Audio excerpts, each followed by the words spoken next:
Students, आज हम करते हैं क्लास 10th एक्सरसाइज 3.3। जिन बच्चों के पास में नई बुक है उसके अंदर ये एक्सरसाइज 3.3 है, और जिन बच्चों के पास में पुरानी बुक है उसके अंदर ये एक्सरसाइज 3.4 है। दोनों में क्वेश्चन सेम है, कोई चेंज नहीं है। और इंग्लिश मीडियम वाले बच्चों के लिए हमने अलग से वीडियो बना रखी है। आपको पता है कि हमारा जो चैनल है हिंदी और इंग्लिश मीडियम दोनों के वीडियो प्रोवाइड करवाता है। और इस एक्सरसाइज में टोटल 2 क्वेश्चन हैं, बट दोनों ही क्वेश्चन बहुत ही मज़ेदार हैं और आपके माइंड को खोल देने वाले क्वेश्चन हैं। तो हम पहले क्वेश्चन की एक एक लाइन आपको समझाएंगे, फिर सोल्व करेंगे। निम्न समीकरणों के युग्म को विलोपन विधि तथा प्रतिस्थापन विधि से हल कीजिए, कौन सी विधि अधिक उपयुक्त है। देखिए, हमने रैखिक समीकरणों को हल करने की 2 विधियां बताई थी। एक ग्राफीय विधि होती है और एक बीजगणितीय विधि होती है। तो ग्राफीय विधि के अंदर तो हम ग्राफ से सोल्व करते हैं, 2 इक्वेशंस का ग्राफ बनाते हैं, जहाँ इंटरसेक्ट करता है वो सॉल्यूशन होता है।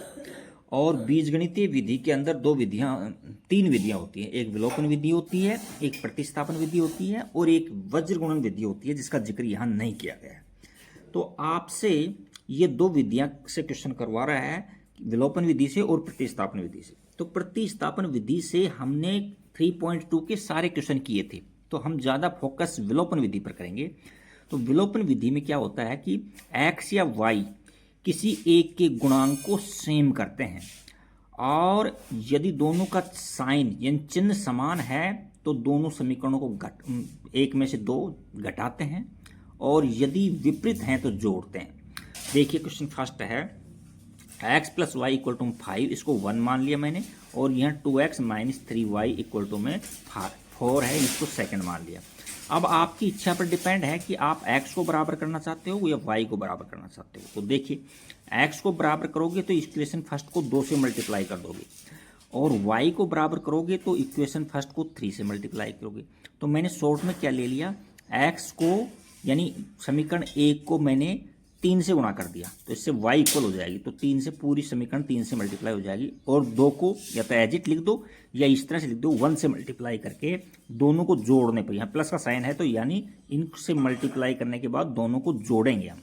तो देखो ये आ गया इसमें। अब यहाँ से ये दोनों ऑपोजिट थे, कट गए, और ये 5x हो गया, 5x हो गया, और ये 19 हो गए। तो x की वैल्यू हमारे पास 19/5 आ गई। अब x का मान समीकरण 1 में रखने पर, यहाँ लिखेंगे x का मान समीकरण 1 में रखने पर, समीकरण 1 में रखने पर तो यहाँ है 3x, 3 और x यहाँ रख दो, 19/5 और प्लस में 3y और इक्वल टू में यहाँ 15, ये हो गया। तो अब यहाँ से 3y को तो दबा दो, यानी 3y को तो यही रखना है, 3y को यहाँ रखना है, और इक्वल टू में 15, और ये जो नंबर हैं मल्टीप्लाई में है, इनको मल्टीप्लाई करेंगे पहले और फिर राइट में ले जाएंगे तो माइनस में हो जाएंगी। तो ये 19 को 3 से मल्टीप्लाई करेंगे तो 57 हो जाएंगी, 19 ये 57 होते हैं, और अपॉन में 5। अब हमको एलसीएम लेना पड़ेगा, यहाँ 5 एलसीएम लेंगे हम। तो 5 एलसीएम लोगे तो ये 15 से मल्टीप्लाई हो जाएगा, तो 15 पंजू 75 होते हैं, और माइनस में 57। तो यहाँ से 3y और इक्वल टू के अंदर कितने बच रहे हैं, यहाँ 7 और यहाँ 8 बच गए, 8 बचे, और क्या बचा है, यहाँ 1 बचा है, और अपॉन के अंदर 5 है। अब क्या है, जो मल्टीप्लाई में होता है ना, y के साथ में जो मल्टीप्लाई वो डिवाइड में चला जाता है। तो y की वैल्यू यहाँ से 18/5 इंटू में 3, या डिवाइड में 3 से काट देंगे, 3 1 जा 3, 3 6 जा 18, तो 18/5 नहीं 6/5 आ गए, 6/5 ये आंसर आ गए। एक बार दोबारा लिख दो, दूसरी से एग्जाम की नज़र पड़ जाए, हैंस कि x बराबर हमने 19/5 निकाल लिया, और y बराबर निकाल लिया 6/5। यही आंसर है इसका, बिल्कुल सही है, मैंने आंसर मैच कर लिया है। अब नेक्स्ट क्वेश्चन की ओर चलते हैं। क्वेश्चन नंबर 2 देखते हैं। क्वेश्चन नंबर 2 के अंदर क्या है। क्वेश्चन 2 के अंदर है कि 3x प्लस में 4y इक्वल टू में 10 है, एंड 2x माइनस में 2y इक्वल टू में 2 है। तो देखो, हम या तो आपके पास 2 मेथड हैं, इसको हम फर्स्ट मान लेते हैं, इसको पेन दूसरा ले लेता हूँ मैं। इसको मैंने फर्स्ट अज्यूम कर लिया और इसको मैंने सेकंड अज्यूम कर लिया।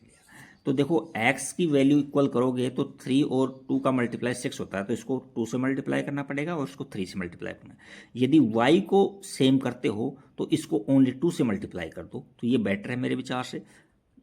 अच्छा, उसके अंदर क्या है कि सब प्रतिस्थापन विधि है ना, इसको मैं यहाँ नहीं ले रहा हूँ। क्यों नहीं ले रहा हूँ? क्योंकि हमने पिछली एक्सरसाइज है जो प्रतिस्थापन विधि से ही की थी, तो इसमें हम पूरा फोकस विलोपन विधि पर रखेंगे। तो देखो समीकरण 1 है, इसको तो 1 से गुणा कर दो। 1 से गुणा कर दिया हमने कौन सी? समीकरण 1 को, समीकरण 1 को, और उसके बाद में प्लस हो जाएगा। और समीकरण 2 को हमने किया है 2 से मल्टीप्लाई किया है हमने समीकरण 2 को। अब देखो इसको 1 से मल्टीप्लाई करके लिख दो यहाँ, 3x प्लस में 4y और इक्वल टू में 10, यानी एज इट है। और इसको 3 नंबर दे दिया मैंने, और इसको नंबर देने की जरूरत ही नहीं थी, यहाँ से 2 से मल्टीप्लाई कर दो तो ये 4x हो जाएगा और माइनस में 4y हो जाएगा और इक्वल टू में 4 हो गया, और ये नंबर 4 हो गई क्वेश्चन। अब देखो दोनों के ओपोजिट है, जिनका भी हमने गुणांक समान किया है वो ओपोजिट हैं, तो ओपोजिट साइन होते हैं तो वहाँ ऐड करते हैं, तो यहाँ मैंने ऐड का साइन लगा दिया। यदि दोनों सेम साइन के होते तो हम सब्ट्रैक्ट करते यानी माइनस लगाते यहाँ। तो देखो ये तो कट गई है अपने पास में, और हमारे पास में क्या वैल्यू आई? यहाँ से 7x आ गया, ये 7x आ गया, और यहाँ 14 हो गया। तो x की वैल्यू हमारे पास 14/7 यानी 2 आ गया। तो x की वैल्यू 2 ले ली हमने। अब x का मान समीकरण 1 में रख दो, किसी में भी रख सकते हो वैसे आप। यहाँ लिखता हूँ मैं, x का मान समीकरण 1 में रखने पर, तो देखो यहाँ 3x प्लस के अंदर 4y और इक्वल टू में 10 ये है। अब 1 में रखेंगे तो x ये 2 रख दो यहाँ, तो 2 इंटू में 3 इंटू के अंदर 2 है और प्लस में 4y इक्वल टू में है 10, तो ये तो हो गया 6 प्लस के अंदर 4y और इक्वल टू में 10, तो यहाँ 4y इक्वल टू में 10 और ये माइनस के 6, तो यहाँ 4y इक्वल टू में ये 4 बच गया, तो y की वैल्यू आ गई हमारे पास में 4/4, काटेंगे तो यानी 1 आ गई। हैंस हमने x की वैल्यू तो निकाल ली, 2 निकाल ली, और y की वैल्यू 1 निकाल ली। ये इसके आंसर हैं।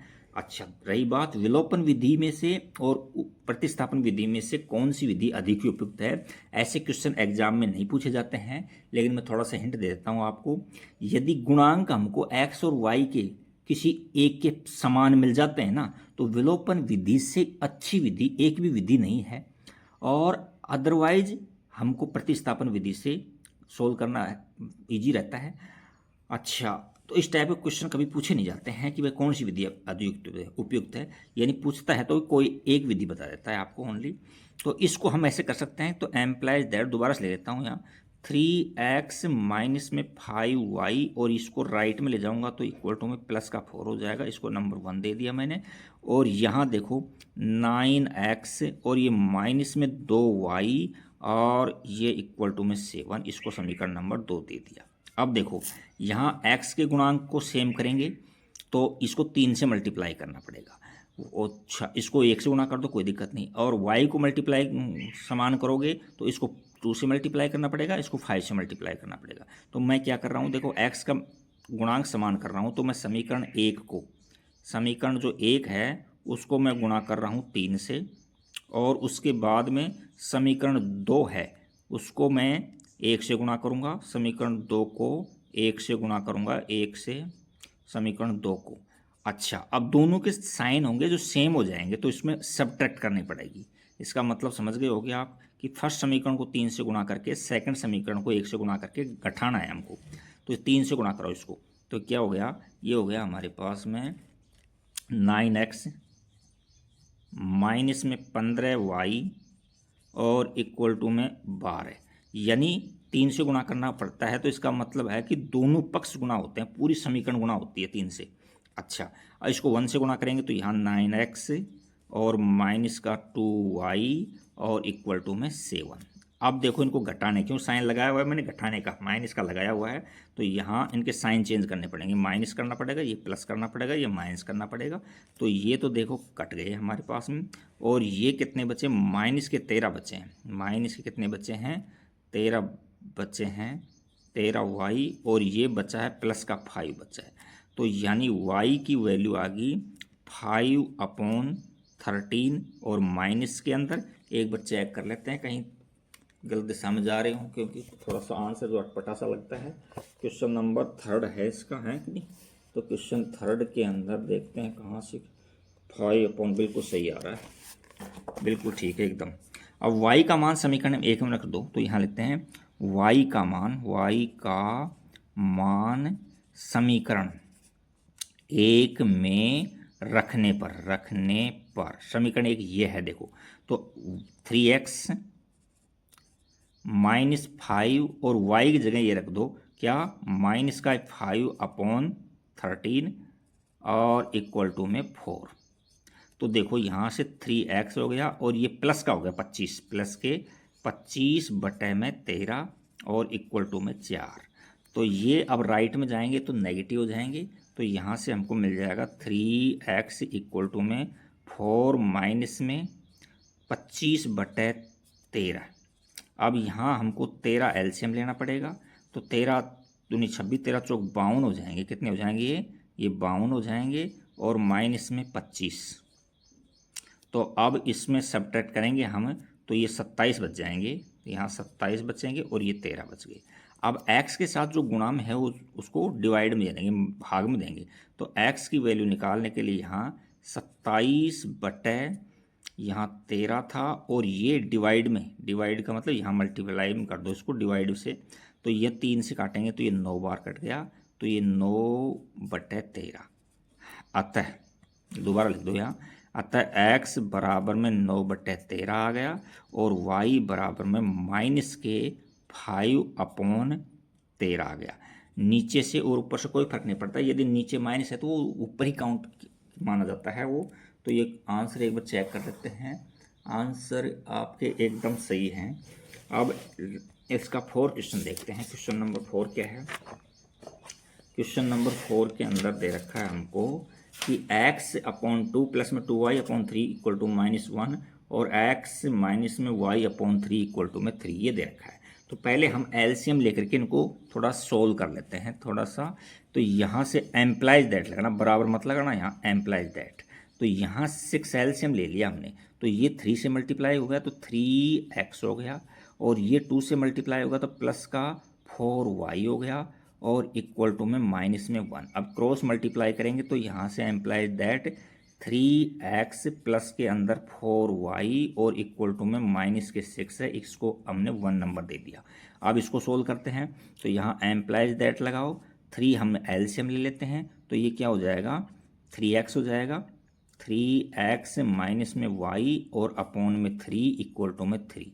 यहाँ से ये क्रॉस मल्टीप्लिकेशन करेंगे तो ये क्या आ जाएगा 3x माइनस में y और इक्वल टू में 9, ये नंबर 2 होगी, समीकरण नंबर 2 होगी। तो देखो मैंने ये कहा था यदि x या y में से किसी एक के गुणांक समान मिल जाते हैं ना, तो विलोपन विधि से सिंपल विधि कोई भी विधि नहीं है। तो यहाँ से देखो x हमारे पास सेम है दोनों में, तो हम दोनों में घटा देंगे, एक में से 2 को घटा देंगे, तो यहाँ घटाने पर और यहाँ साइन चेंज कर दो, ये माइनस कर दो, ये प्लस कर दो, और ये माइनस कर दो। तो देखो ये तो कट गया, और ये 5y हो गया, क्या हो गया 5y, और इक्वल टू में माइनस के 15 हो गए ये।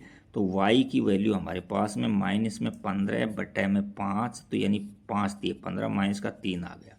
अब y का मान समीकरण 1 में रख दो, तो यहाँ लिखेंगे y का मान समीकरण 1 में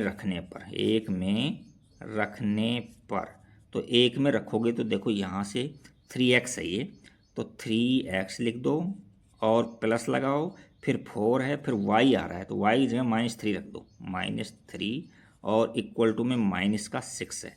तो यहाँ से 3x और ये 4 थी 12 हो गए, माइनस के 12 हो गए, और इक्वल टू माइनस का 6।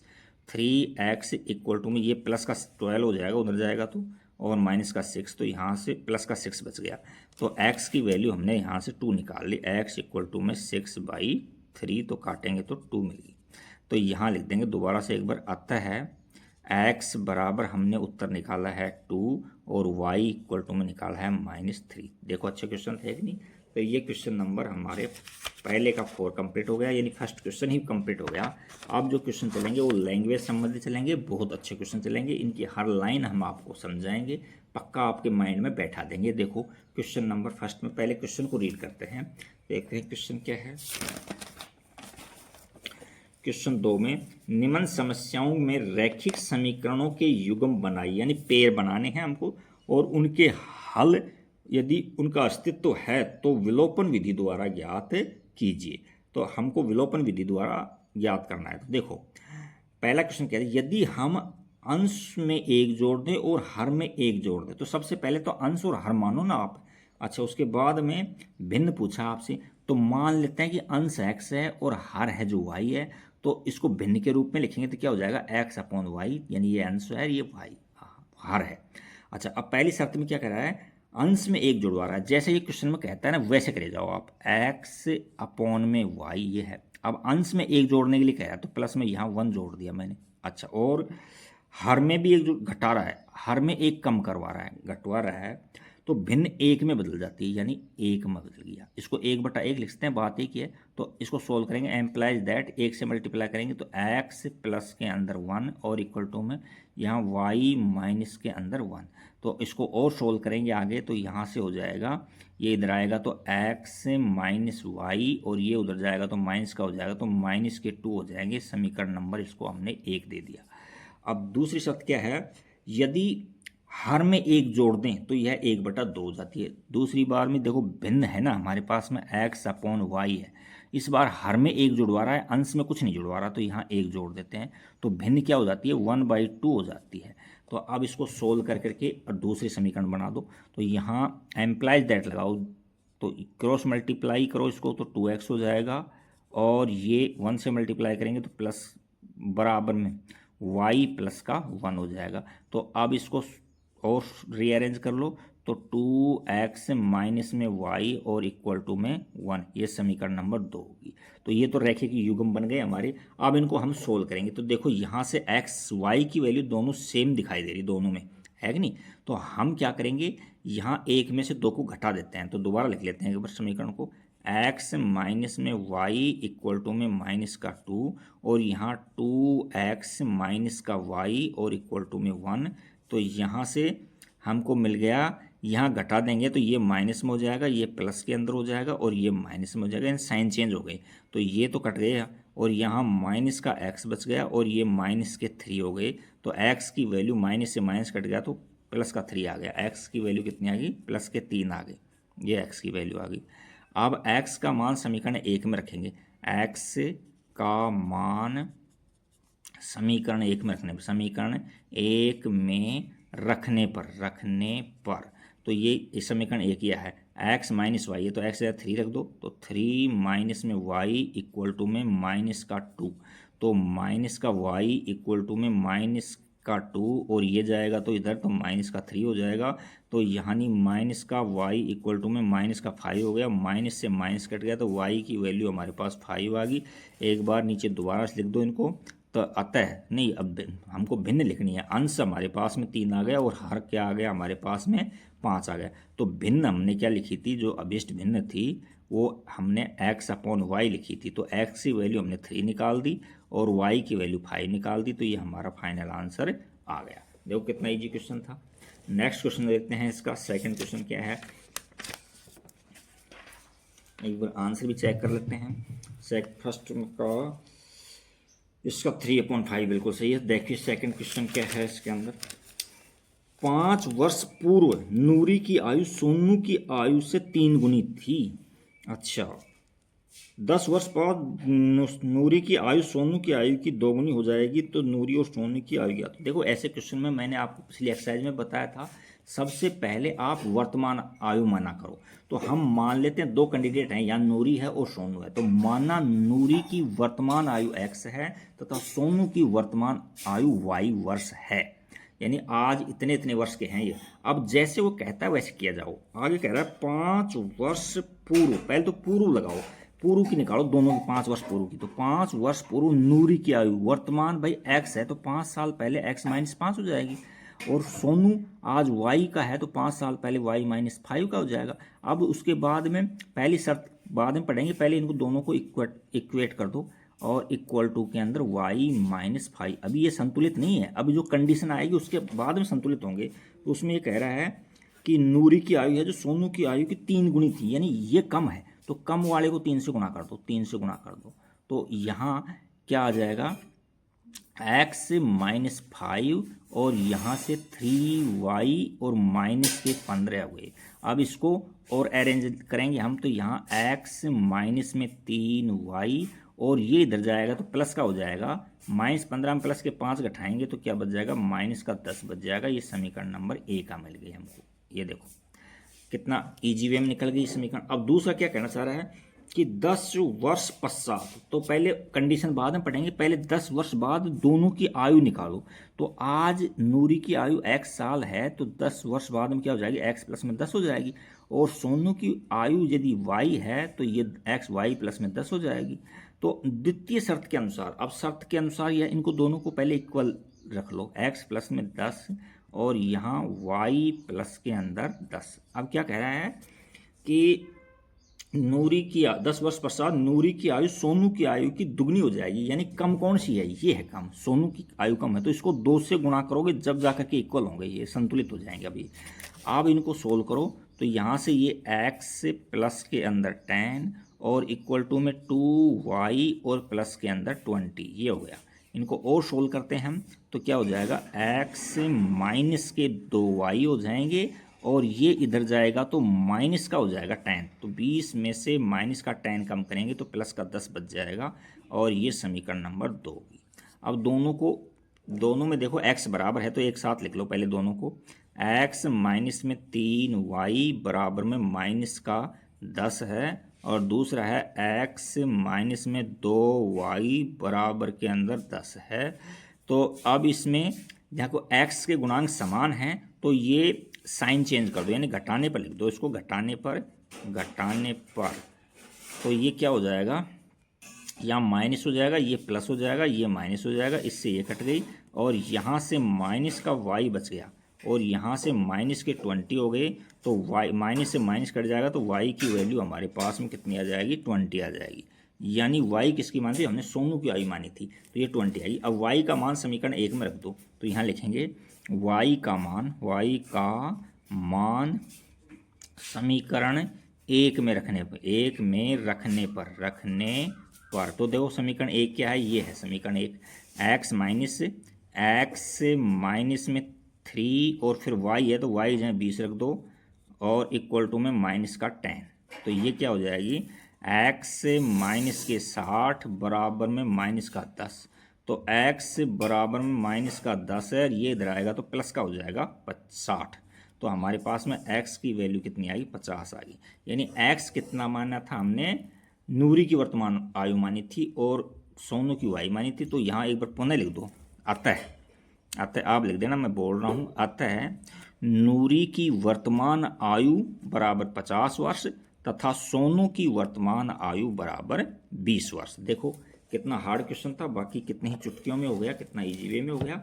अब नेक्स्ट क्वेश्चन चलते हैं, 3rd नंबर क्वेश्चन है। क्वेश्चन नंबर 3rd देखिए,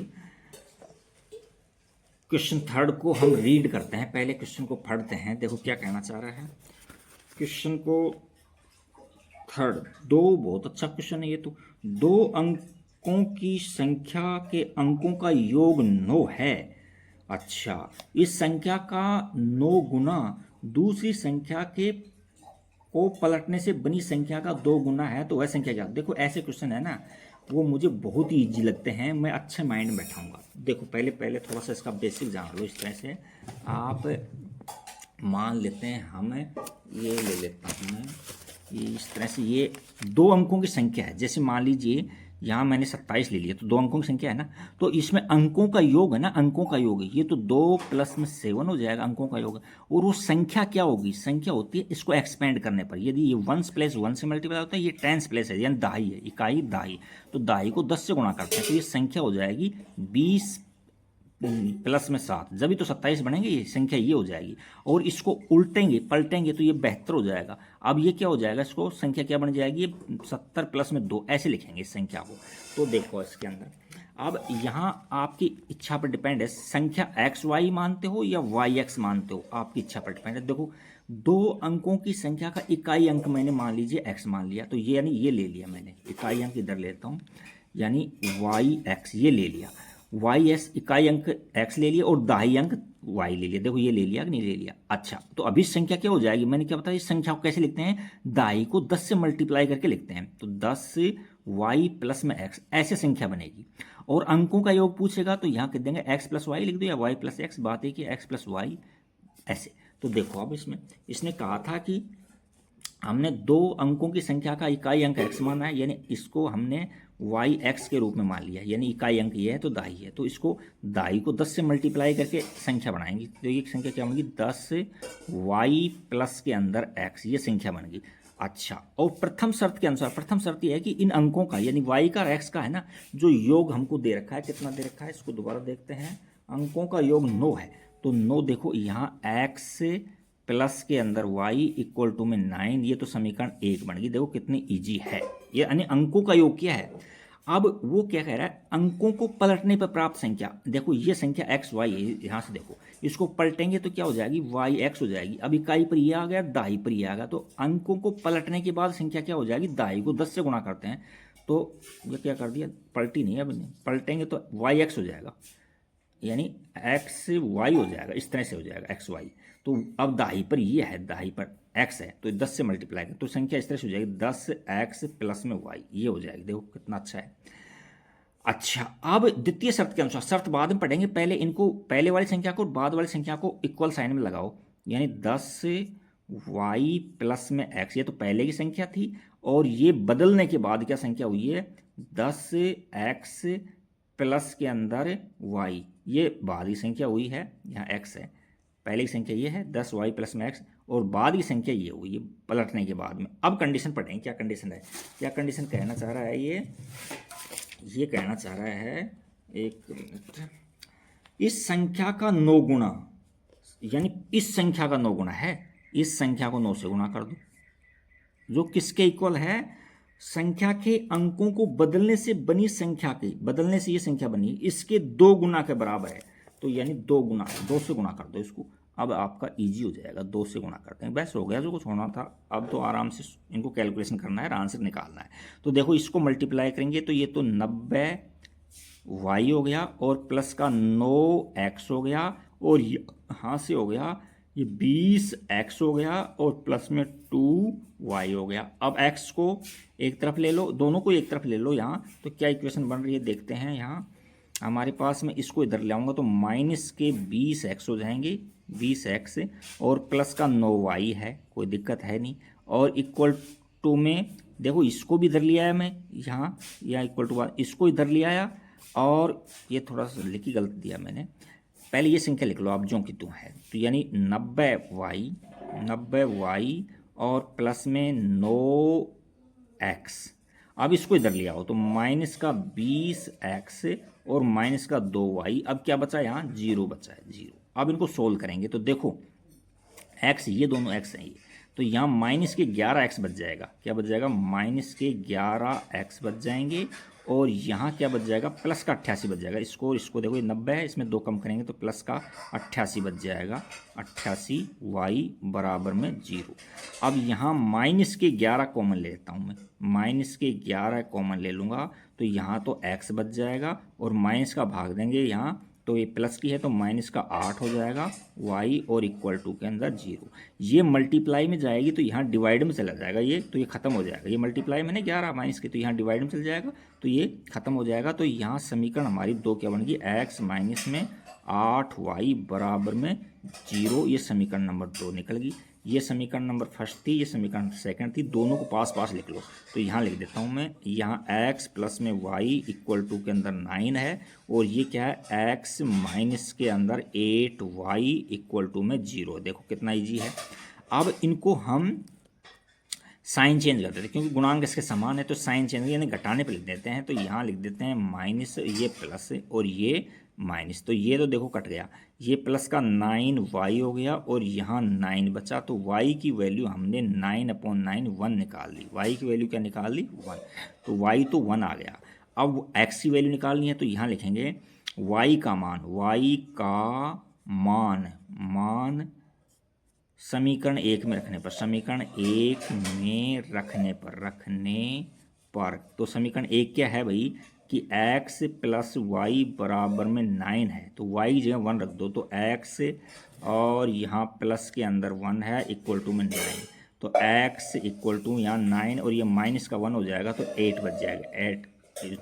अच्छा, अब हम देखो हमने क्या माना था, इकाई को x माना था और दहाई को y माना था। यानी हमने इस तरह से माना था, इकाई को x माना था और दहाई को y माना था, है ना। तो यहाँ अभिष्ट संख्या लिखो। पहले क्या लिखोगे, अभिष्ट संख्या। अभिष्ट संख्या क्या मिल जाएगी, इकाई को x की जगह लिखो, तो ये x की जगह आ गया, और दहाई को y की जगह लिखो, तो ये 18। ये प्राप्त संख्या ये थी हमको हमारे पास में। इसका अंक पलटेंगे तो यहाँ पलटने के बाद क्या संख्या बन जाएगी, पलटने के बाद में क्या बन जाएगी, के बाद ये 81 बन जाएगी। तो ये हमारा आंसर आ गया। ये यही पूछा था, ये हमने आंसर निकाल दिया। और आंसर मैच कर लेते हैं। आंसर गलत होने का प्रश्न ही पैदा नहीं होता है, क्योंकि हमने बहुत सावधानी से आपको करवाया है, एकदम बिल्कुल सही है। नेक्स्ट क्वेश्चन नंबर 4 देखते हैं। 4 को हम रीड करते हैं। पहले क्वेश्चन को माइंड में बैठाते हैं आपके। तो देखिए क्वेश्चन नंबर 4 क्या है। क्वेश्चन 4 में हमको दे रखा है, पढ़ते हैं क्वेश्चन को, एक एक लाइन समझाते हैं इसकी। मीना 2000 रुपये निकालने के लिए एक बैंक में गई, यानी कितने रुपए निकालेगी टोटल, वो 2000 रुपये निकालेगी। उसने खजांची से 50 रुपये और 100 रुपये के नोट देने को कहा। उससे खजांची से कहा कि भाई जो भी मेरे को 2000 रुपये दोगे उसमें 50 के होने चाहिए और 100 के होने चाहिए, इसके अलावा कोई नोट नहीं होना चाहिए। नहीं 500 के दे दिए। तो मीना ने कुल 25 नोट प्राप्त किए। तो ज्ञात कीजिए उसने 50 रुपए के और 100 रुपए के कितने कितने नोट प्राप्त किए। जो पूछा है ना उनको आप x और y मान लो। तो मान लेते हैं कि 50 रुपए के नोटों की संख्या हम x मान लेते हैं और 100 रुपए के नोटों की संख्या y मान लेते हैं। तो प्रथम शर्त के अनुसार, प्रथम शर्त है कि दोनों नोट है ना वो मिलाकर के वो संख्या है जो 25 प्राप्त कर रही है। तो पहली शर्त ये हो जाएगी कि x का और y का, यानी 50 रुपये वाले नोटों की संख्या इन दोनों का सम है जो 25 है। टोटल उसके हाथ में 25 नोट आए। ये समीकरण 1 बन गया। अब दूसरी समीकरण में क्या कहना चाह रहा है कि 50 रुपये के टोटल 2000 निकाल, 50 रुपये के हमने x माने थे, x 50 रुपये के माने थे, और तो ये x की वैल्यू कितनी हो जाएगी, 50 से मल्टीप्लाई कर दो इसको, तो 50x, इसकी कीमत कितनी हो जाएगी, 50x हो जाएगी। प्लस में y 100 रुपये के नोट मानेंगे थे हमने, तो इसकी कीमत जोड़ेंगे तो कितनी हो जाएगी, 100 इंटू में y हो जाएगी। और ये टोटल इसका और इसका दोनों मिला करके कितनी होनी चाहिए, 2000 कीमत होनी चाहिए इसकी, क्योंकि दे रखा है वो 2000 निकलवाने गई है। तो ये है। अब इसको और सोल्व करते हैं आगे। देखो यहाँ से 50 कॉमन ले लो, तो हम 50 कॉमन ले लेंगे, तो ये x प्लस में यहाँ 2 का भाग दे दो, तो ये क्या हो जाए, नहीं 50 का भाग दे दो, 2y बच जाएगा। और यहाँ हमारे पास में है 2000 2000। देखो एक जीरो से एक जीरो कट गई, 5 चौक 20 और एक जीरो यानी 40 आ गई। इसको काट देंगे, पूरे को काटेंगे तो 40 बच जाएंगे, 40। यानी समीकरण क्या बन गई, x प्लस के अंदर 2y इक्वल टू में 40। ये समीकरण नंबर 2 बन गई। तो दोनों के अंदर x का गुणांक इक्वल है, तो विलोपन विधि से ईजी कोई सी भी विधि नहीं है। यहाँ से x प्लस में y इक्वल टू में 25 है, और यहाँ x प्लस के अंदर 2y इक्वल टू में 40 है। तो यहाँ घटाने पर कर दो, यहाँ घटाने पर, तो यहाँ माइनस, यहाँ माइनस, यहाँ माइनस, ये कट गया, ये माइनस का y बच गया और ये माइनस के 15 बच गए। तो y की वैल्यू माइनस से माइनस कट गया तो 15 आ गई। हमने y की वैल्यू 15 निकाली। y क्या थे, 100 रुपये के नोट थे y। अच्छा, अब x की वैल्यू निकालेंगे, तो यहाँ y का मान समीकरण 1 में रखने पर, तो समीकरण क्या है, एक x प्लस के अंदर y इक्वल टू में 25 है, तो y की जगह 15 रख दो, तो x प्लस के अंदर 15 और इक्वल टू में 25, तो x की वैल्यू कितनी आ गई 25 माइनस 15, तो x बराबर में 10 आ गई। 10 का मतलब है 50 रुपए के नोट है ना, x की वैल्यू, उनकी संख्या 10 है, तो यहाँ लिख देंगे अतः 50 रुपए के नोटों की संख्या बराबर 10, और इसी प्रकार से 100 रुपए के नोटों की संख्या ये कितनी है, ये 15 है। तो ये हमारा आंसर हो गया। देखो कितना हार्ड दिख रहा था लेकिन कितना इजी हो गया, कितनी छोटी छोटी समीकरण बन गई। अब इसका क्वेश्चन 5 चलते हैं हम, लास्ट क्वेश्चन है इसमें। देखो क्वेश्चन क्या कहना चाह रहा है, क्वेश्चन को समझाएंगे पहले माइंड में आपके, और एक एक लाइन इसकी हम आपको समझाएंगे और फिर क्वेश्चन को सोल्व करेंगे। देखो क्वेश्चन रीड करता हूँ मैं। किराए पर पुस्तकें बेच देने वाली किसी पुस्तकालय का प्रथम 3 दिन का नियत किराया है, यानी जो अच्छा उसके बाद में प्रत्येक अतिरिक्त दिन का किराया है। तो देखो उसका नियत किराया मान लो आप x है, ये नियत किराया है जो 3 दिन का है ये, और प्रत्येक अतिरिक्त दिन का किराया है y रुपए, यानी 3 दिन का तो फिक्स है उसका x रुपए, और चौथे दिन रुकेगी तो उसको y और देना पड़ेगा, 2 दिन रुकेगी तो 2 से गुणा करना पड़ेगा, 3 दिन रुकेगी 3 से गुणा करना पड़ेगा। अच्छा अब देखो 2 कैंडिडेट हैं वहाँ। सरिता ने 7 दिन तक पुस्तकों रखने के लिए 27 रुपये अदा किए। सरिता ने कितने अदा किए हैं, उसने कितने दिन तक रखी थी, 7 दिन तक रखी थी। तो देखो यहाँ 7 को इस तरह से तोड़ो आप, 7 है ना, तो हम 7 को देखो 3 तो दिन तो फिक्स हो गई है कि नहीं, और ये 4 दिन बचे 4, तो इसको हम y से मल्टीप्लाई कर देंगे, और 3 दिन का तो फिक्स है x ही है। तो प्रथम केस में क्या समीकरण बन जाएगी, x प्लस के अंदर 4y और इक्वल टू में 27 दे रहा है, वो समीकरण नंबर 1 हो गई है। दूसरा देखो सुशी क्या कहना चाह रही है, सुशी ने एक पुस्तक 5 दिनों के रखने के लिए 21 रुपये अदा किए।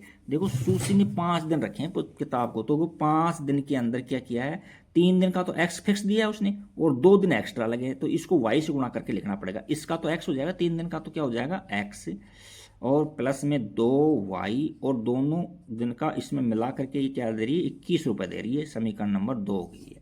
अच्छा अब इनको सोल्व करते हैं। देखो दोनों में x का गुणांक समान मिल गया, तो विलोपन विधि से बेस्ट विधि कोई विधि नहीं है।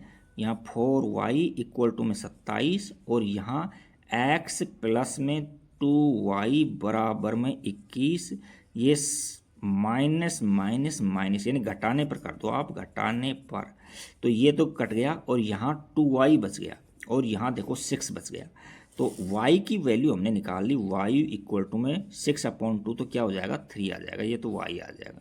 अब y का मान समीकरण 1 में रख दो, तो यहाँ लिखेंगे y का मान समीकरण 1 में रखने पर तो समीकरण 1 लिखो पहले, तो क्या है x प्लस में 4y है, तो y जाए 3 रख दो 3, और इक्वल टू में 27, तो यहाँ से x प्लस के अंदर 12 और इक्वल टू में 27, ये माइनस का हो जाएगा इधर, तो x इक्वल टू में 27 माइनस में 12, तो x की वैल्यू कितनी आ गई 15 आ गई, x की वैल्यू कितनी आ गई 15 आ गई। तो यानी 15 क्या है माना था, नियत किराया माना था, तो यह नीचे लिखेंगे अतः जो 3 दिन का नियत किराया था ना, वो नियत किराया तो उसका है फिक्स है 15 रुपये है, और प्रतिदिन किराया यानी प्रत्येक अतिरिक्त दिन का, यानी लिख देते हैं प्रत्येक क्वेश्चन में जैसे लैंग्वेज है वैसे दे दो, प्रत्येक अतिरिक्त दिन का किराया बराबर में 3 रुपये है। तो देखो ये कितना हार्ड क्वेश्चन दिख रहा था, लेकिन बहुत ही ईजी वे में हो गया। कितनी छोटी छोटी इक्वेशन बना दी हमने, कैसे हमने आपको माइंड में बैठा है। यदि एक्सरसाइज आपके अच्छे से समझ में बैठ गई है ना, तो आप कुछ कमेंट जरूर करना, अच्छा और बुरा कैसा भी। Thank you for watching video, like subscribe and comments.